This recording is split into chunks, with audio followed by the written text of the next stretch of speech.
I've always been fascinated by the paranormal, especially haunted dolls. I've seen many videos and stories online about people who own them and experience strange things. I wanted to have one for myself, so I decided to look for one on eBay. I found a listing that caught my eye. It was a porcelain doll with blonde hair and blue eyes, wearing a pink dress.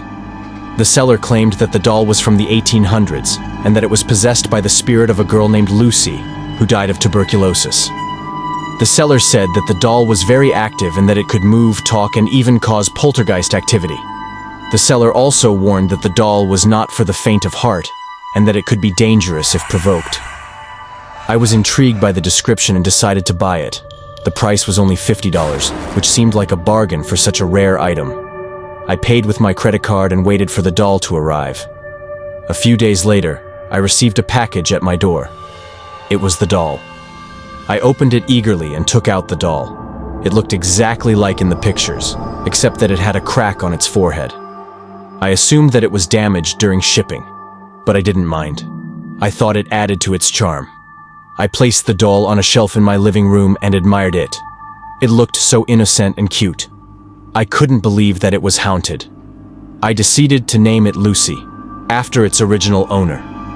That night, I went to bed and fell asleep. Around 3 a.m., I woke up to a loud thud from downstairs. I got up and went to check what it was. As I walked down the stairs, I heard a faint giggle coming from the living room. I entered the living room and turned on the light.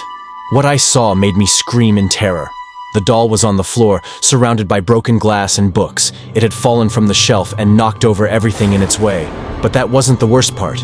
The worst part was that the doll had changed. Its eyes were no longer blue, but red. Its mouth was no longer closed, but open in a twisted grin.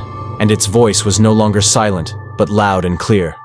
"Hello there," it said in a high-pitched voice. "Do you want to play with me?" I ran back to my bedroom and locked the door behind me. I grabbed my phone and called 911. I told them that someone had broken into my house and that they needed to come quickly. As I waited for help, I heard the doll banging on the door. "Let me in! Let me in! I want to play with you," it shouted. I prayed that it would stop, but it didn't. It kept banging and banging until the door broke down. And then it came in.